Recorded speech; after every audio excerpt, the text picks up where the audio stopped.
السلام عليكم ورحمة الله وبركاته. أهلا وسهلا بحضراتكم.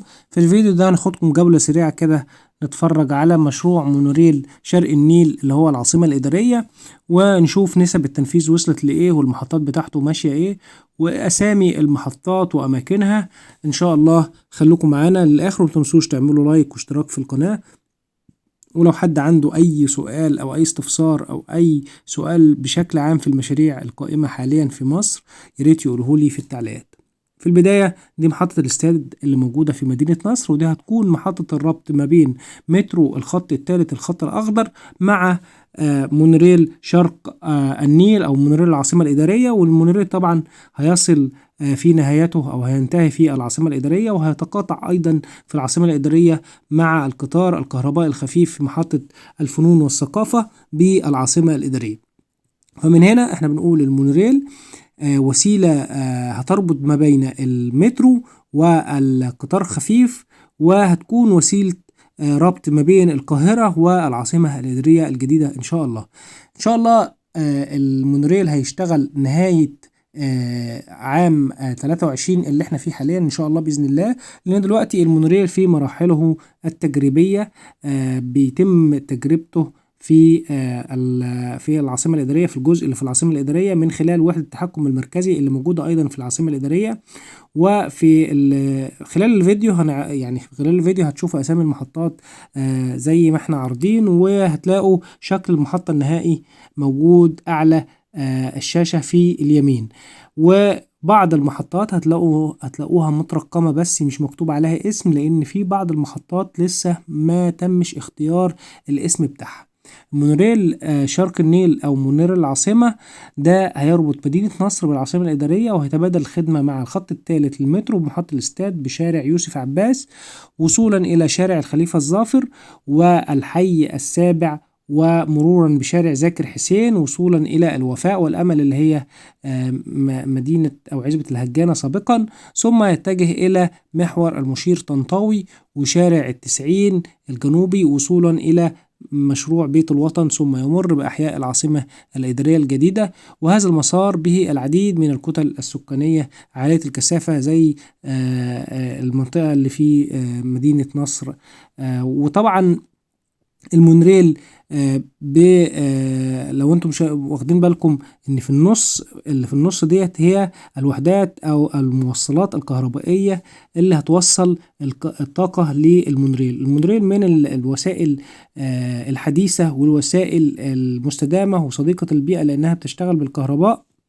طبعا المونوريل بيتم تنفيذه على مرحلتين. المرحلة الأولى اللي احنا ذكرناها اللي هو مونوريل شرق النيل مونوريل العاصمة الإدارية، والمرحلة التانية اللي بيتم تنفيذها في منطقة 6 أكتوبر هتربط مشروع مونوريل غرب النيل هيربط منطقة 6 أكتوبر أو مدينة 6 أكتوبر من عند المنطقة الصناعية، وهناك هيتقابل أو هيتقاطع مع القطار الكهربائي السريع، وبعدين هيعدي على مدينة 6 أكتوبر بأحيائها، وهيدخل يعدي على مدينة الشيخ زايد، ويعدي على محور 26 يوليو ليصل إلى منطقة المهندسين وامبابة، وهيتبادل خدمة مع الخط الثالث للمترو بمحطة وادي النيل، وهيتجه إلى محور 26 يوليو.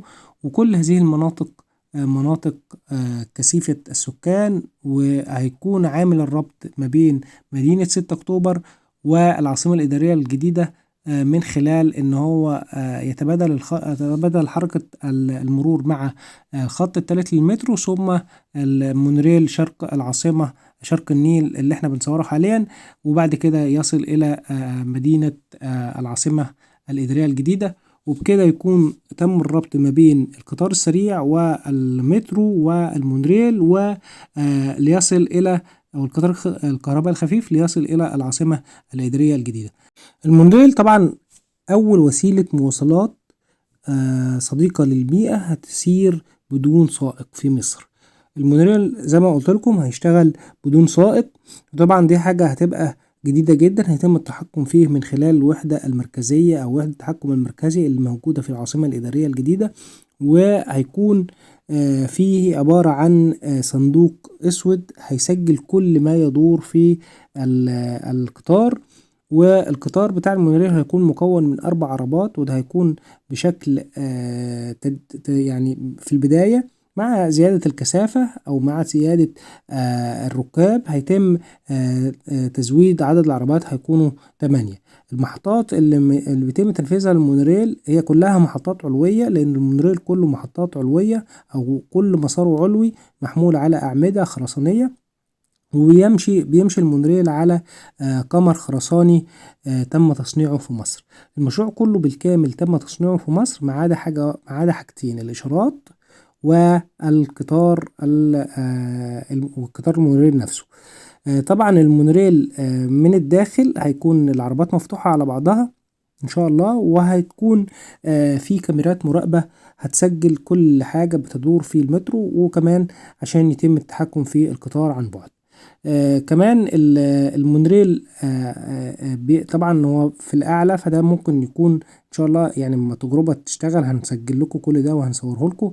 ولكن المونريل نفسه الباب اما بيجي يفتح في المحطة يكون في سكرين دورز في المحطة، مش هتفتح إلا مع فتح أبواب المحطة، عشان لو لا قدر الله حد قرب من الرصيف ما يقعش. هيكون في سكرين دورز على الأرصفة هتكون تمنع وقوع الركاب من الرصيف، وهتفتح هذه الأبواب مع فتح بيبان القطار.